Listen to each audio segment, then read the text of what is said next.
ख्यातनाम कीर्तनकार शिवव्याख्याते सुसेन महाराज नाईकवाडे यांच्या प्रेरणेने आणि पुढाकारातून साकारलेला अनोखा उपक्रम फिरता जिजाऊ जन्मोत्सव दिनांक 8 जानेवारी ते 12 जानेवारी 2021 तालुका वडवणी जिल्हा बीड। बाळ जन्मला जिजामातेला जाऊन सांगा औरंगजेबाला, बाळ जन्मला जिजामातेला जाऊन सांगा औरंगजेबाला, न बाप तुझा रे जन्माला आला जो बाळा रे जो, बाप तुझा रे जन्माला आला जो बाळा रे जो। 16व्या शतकात तारा चमकला जिजाऊ पोटी शिव जन्मला, 16व्या शतकात तारा चमकला, 16व्या शतकात तारा चमकला जिजाऊ पोटी बाळ जन्मला, अफजल खान त्यानं उभा फाडीला जो बाळा रे जो, अफजल खान त्यानं उभा फाडीला जो बाळा रे जो। सांगोनी आला तो यम देवाला नका येऊ तुम्ही भारत भूमीला, सांगोनी आला तो यम देवाला नका येऊ तुम्ही भारत भूमीला, मीच पाठवितो एका एकाला जो बाळा रे जो, मीच पाठवितो एका एकाला आणि पाठविलं बी एका एकाला। शाहिस्ते खान म्या फाडतो, म्या म्हणजे महाराज म्हणायचे मी नाही, अफजल खान म्या मोठ्या मोठ्या कामावर स्वतः राजे गेले म्हणून म्हणले ना नका येऊ तुम्ही भारत भूमीला। कोणाला सांगितलं त्याने? देवाला। सांगोनी आला तो यम देवाला नका येऊ तुम्ही भारत भूमीला, मीच पाठवितो एका एकाला जुबा रे जो। पाठवून बी दिलं बरं का, मोठे मोठे कामं केले। कोण? शाहिस्ते खान, अफजल खान। चिल्लर कामं करायचे नाही, शिवचरित्रातून एवढी गोष्ट शिकायची। चिल्लर ना माणसाच्या नादी लागायचं,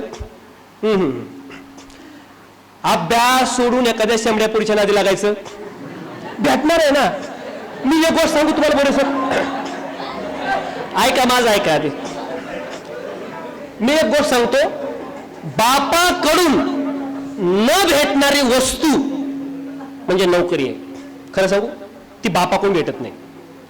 बापाकडून न भेटणारी वस्तू म्हणजे नोकरी आहे, ती तुम्हालाच उपलब्ध करावी लागणार आहे। ती बापाकडून भेटेल का? आणि पोरगी तुम्ही नुसतं म्हणा बाबा लगीन, लगेच भेटत नाही। मग ज्या गोष्टी बाप आपल्याला देणार आहे त्या गोष्टी आपल्याला करायची गरजच नाही ना। नोकरी बाप देऊ शकत नाही। मी एवढी एक विनंती तुम्हाला करेल आणि शेवटी एक गोष्ट मी तुम्हाला आणखीन जाता जाता सांगणार आहे, कारण मला माहिती तुम्ही बोर झालात, बऱ्याच वेळ झालं बोलतोय नाही, आणखीन बोलू? मी मिनिटावर बोलतो बरं का, म्हणजे माझे पैसे मिनिटाला आहेत, चालेल का? खरंच मला सोडित नाहीत गेले तुम्ही। आणखी 5 मिनिट तुमच्यासाठी घेतो, मला पुढे 2 कार्यक्रम आहेत म्हणून। पहा, शिवबाराजांचा मोठा मोठा पराक्रम। आणखीन एक गोष्ट शिवचरित्र आता तुम्ही म्हणलाच तर सांगतोच, 3 शिवसूत्र सांगतो मी तुम्हाला यशस्वीतेचे। म्हणजे शिवचरित्रातून काय घ्यायचंय, तुम्ही वाचलं शिवचरित्र, शिवचरित्रातून वाचल्यानंतरही तुम्हाला ज्या गोष्टी मिळाल्या नाहीत, ज्या गोष्टी माहित नाहीत, त्या गोष्टी सांगतो। शिवचरित्रातून काय घ्यायचंय? शिवाजी महाराजांकडे 3 गुण होते, 3 शिवसूत्र होते, ते आज शिका। 1, काम कोणतंही असो, काम वेगात झालं पाहिजे। वेगात काम करीत होते शिवाजी महाराज। पहिलं शिवसूत्र वेग। दुसरं शिवसूत्र वेग का सांगितलं मी?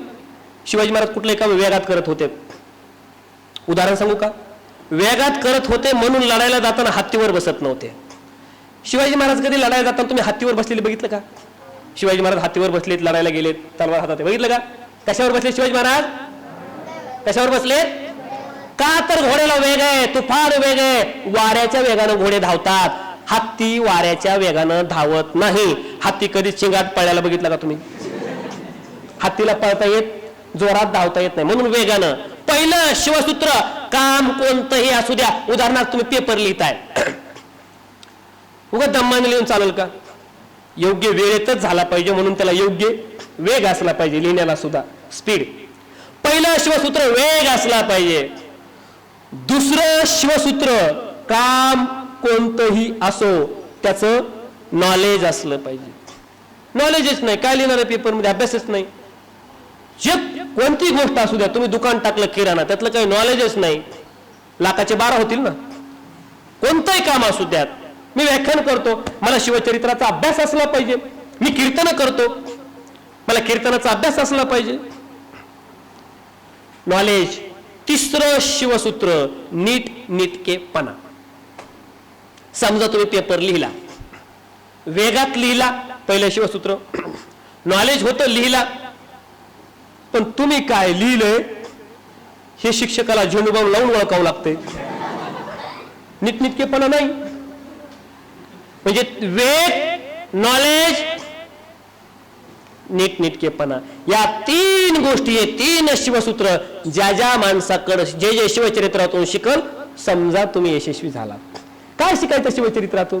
एक सांगू, शिवाय ज्यावेळेला तुम्ही आता ऐकायला बसलात, मला तन मन धनाने ऐकलं पाहिजे गोष्ट. व्याख्यान सुरू ना, काय काय सांगितलं लगेच आत्मपरीक्षण केलं पाहिजे. खरंच जगण्याला काय अर्थ नाही.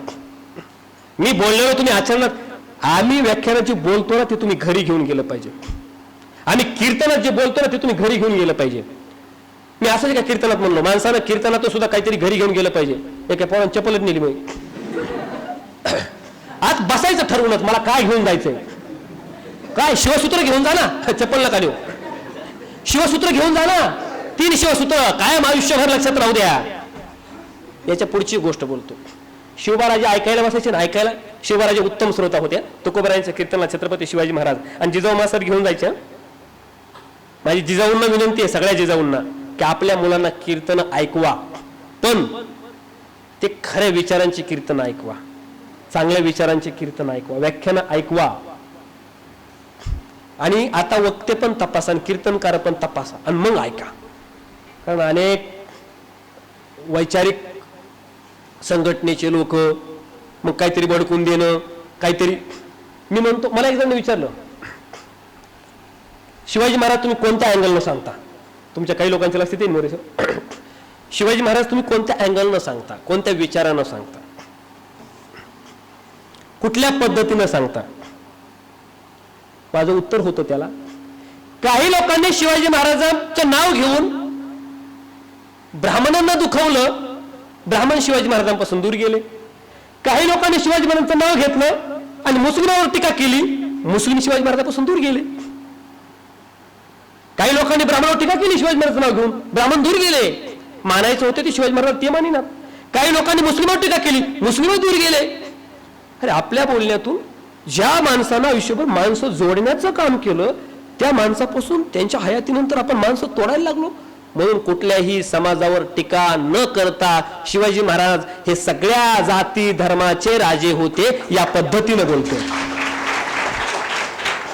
सगळ्या जाती धर्माचे. मग जातीचा नव्हता माझा राजा, या महाराष्ट्राच्या मातीचा राजा होता. भडकून देणं सोपं असतं, विजवणं अवघड आहे. उत्तम श्रोते होते. जिजाऊ मासाहेब त्यांना कीर्तनाला घेऊन जायचे आणि कीर्तनाला बसल्यावर शिवाजी महाराज ताट बसायचे, ताट ताट ताट वागत्या तसं. आणि तुकोबाराय जे सांगतायत ते ऐकायचे. एवढा प्रभाव पडला ना, एवढा प्रभाव पडला शिवाजी महाराजांवर. एकदा काय म्हणले माहिती का शिवाजी महाराज? एकदा असं म्हणले की मलाही वैराग्य धारण करायचंय. जिजाऊ मासाहेब बोलले, काय बोलताय हे राजे तुम्ही, स्वराज्य उभा करायचंय मला. मग तुकोबारायांकडे जिजाऊ मासाहेब परत त्यांना घेऊन गेल्या. बघा काय म्हणतोय तुमच्या कीर्तनाला बसल्यापासून शिवबा. मग तुकोबारायाने समजून सांगितलं, तुम्ही वैराग्याच्या गोष्टी करू नका.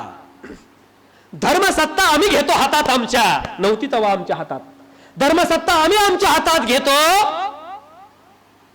आणि राजसत्ता सुद्धा आपल्या हातात नव्हती. राजा तुम्ही एक काम करा, राजसत्ता तुम्ही घ्या, धर्मसत्ता घ्यायला तुकोबा खंबीर आहे. मग एवढं मत परिवर्तन, एका कीर्तनात तेवढं मत परिवर्तन. आमच्या सप्त्यावर सप्ते व्हायला लागले. मी एका बाबाला विचारलं, बाबा तुम्ही कधीपासून कीर्तन ऐकता? ते म्हणले, बरेच महाराज मेले. एक सांगू का, तुम्ही किती ऐकलंय ते महत्वाचं नाही, तुम्ही आचरणात काय आणताय ते महत्वाचं. आणि जगणं थोडंच जगावं माणसानं, पण चांगलं. किती जगता ते शिवाजी महाराजांचं आयुष्य किती होतं? 50 वर्षे. संभाजी महाराजांचं आयुष्य किती होतं? 42 वर्षे. तुकोबारायांचं आयुष्य, संभाजी महाराजांचं 32 वर्षे, तुकोबारायांचं 42 वर्षे, माऊली 22 वर्षे. किती जगले? आपलं मात्र किती जगतंय? 120 वर्षे. उरलेले 20 वर्ष नुसतं कणच जगते जागेवरच.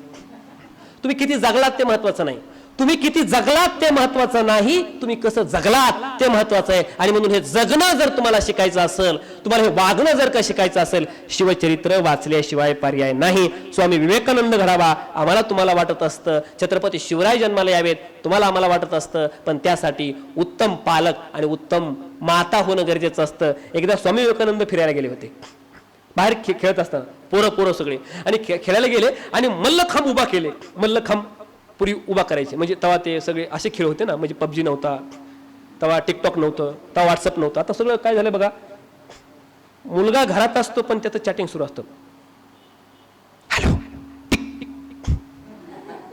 जेवलीस का, झोपलीस का, आणि ह्या गोष्टी सगळ्या नव्हत्या. मग मल्लखांब खेळ सगळे पोरं गेले. त्यावेळेला हे नव्हतं ना, त्यावेळेला असताना तर स्वराज्याची शपथ असतं, तर स्वराज्याची शपथ घेताना शिवाजी महाराजांनी स्टेटस ठेवलं असतं. सगळेजण रायरेश्वराच्या मंदिरामध्ये 4 वाजता येणे, हजर सगळे. एक सांगू का दादा, कॉलेजच्या कट्ट्यावर बसून आपली जिंदगी सट्ट्यावर लावण्यापेक्षा तुमच्या बापानं जे तुमच्यासाठी कष्ट घेतलं ना, तुमचा बाप तुमच्यासाठी जे राबला ना शेतात, 90% शेतकऱ्याची जरा तरी जाणीव ठेवा जा त्यांच्या.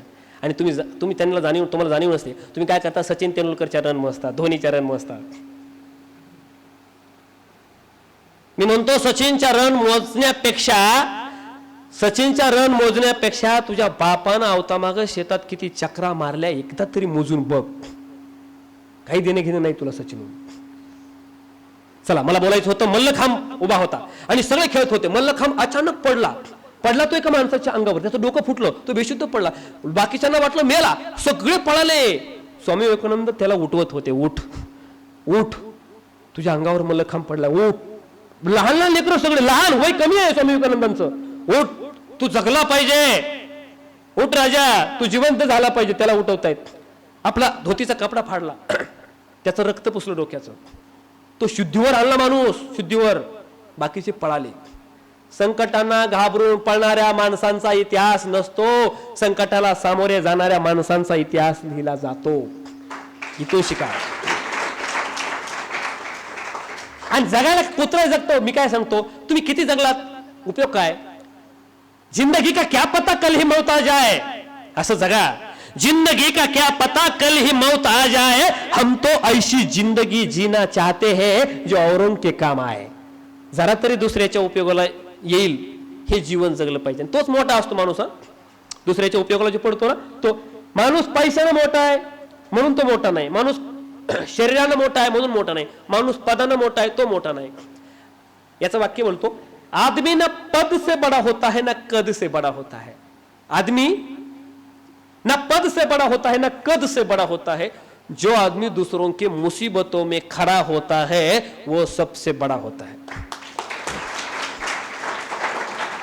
मग रयतेचं राज्य काय होतं? रयतेच्या कामाला येणारं राज्य. राजे महाराज इथं हे बघा, राजे महाराज भरपूर होते. वेगळे पण काय होतं मग शिवाजी महाराजांमध्ये? काय वेगळे पण होते? शिवाजी महाराज लोक करतील ते करत नव्हते. राजे महाराज हत्तीवर बसायचे, घोड्यावर. का वेग आहे? लोक करते ते करायचं नाही. माझ्या राजानं, लोक जे करतात ते माझ्या राजानं कधी केलं नाही.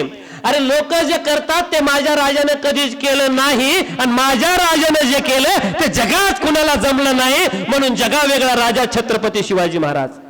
हे जगा वेगळं, वेगळे पण जपलं पाहिजे. आपण वेगळे पण जपत नाही. आपण काय करतो, शेजारच्या घरामध्ये कपाट आणला, आपल्याला वाटतं आपल्या घरामध्ये कपाट असावा. शेजारच्या घरामध्ये टीव्ही आला, आपल्याला वाटतं आपल्या घरामध्ये टीव्ही असावा. शेजारच्याचं पोरग मिलिटरीमध्ये गेलं, आपल्याला वाटतं आपलं पोरग मिलिटरीमध्ये गेलं पाहिजे. शेजारच्याचं पोरग पोलीस भरतीला गेलं, आपल्याला वाटतं आपलं पोरग पोलीस झालं पाहिजे. शेजारच्याचं पोरग डीएडला गेलं, आपल्याला वाटतं आपलं पोरग डीएडला गेलं पाहिजे. शेजारच्याचं पोरग तलाठी झालं, आपल्याला वाटतं आपलं पोरग तलाठी झालं पाहिजे. आणि शेजारच्याचं पोरग फाशी घेऊन मेल्या. लोक करते ते आपण करतो. वेगळी वाट निर्माण करण्याची धमक त्याच माणसामध्ये असते ज्या माणसांच्या डोक्यामध्ये सतत चळवळ असते. आणि ही चळवळ छत्रपती शिवाजी महाराजांच्या डोक्यामध्ये होती. म्हणून हे उभं स्वराज्य उभा केलं. आणि हे उभा स्वराज्य उभा करत असताना त्या जिजाऊंचा आशीर्वाद होता, शहाजीराजांचा आशीर्वाद होता. आणि त्यांच्या जयंती निमित्तानं आज या ठिकाणी तुम्ही आम्ही सर्वजण बसलोत, ऐकलत, मला तुम्ही स्वीकारलत. खरं तर एवढा वेळ झाला बोलतोय, तुम्ही परत परत मला स्वीकारता, परत परत बोला म्हणता. मी शेवटी जाता जाता एकच बोलणार आहे. असंच एकदा खूप बोलत होतो मी, जास्त खालून रिस्पॉन्स काही लोकांचा यायचा बोला म्हणून मी बोलत राहिलो. पण पाठीमागच्या कडेला एक मोठं पोरग बसलो होतं, असं टपूची टपू.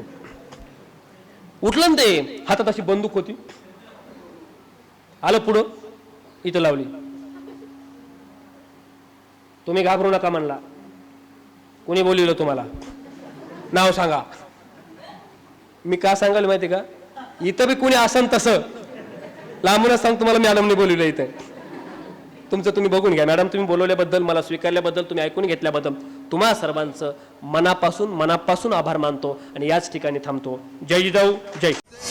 ख्यातनाम कीर्तनकार शिवव्याख्याते सुसेन महाराज नाईकवाडे यांच्या प्रेरणेने आणि पुढाकारातून साकारलेला अनोखा उपक्रम फिरता जिजाऊ जन्मोत्सव दिनांक 8 जानेवारी ते 12 जानेवारी 2021, तालुका वडवणी, जिल्हा बीड.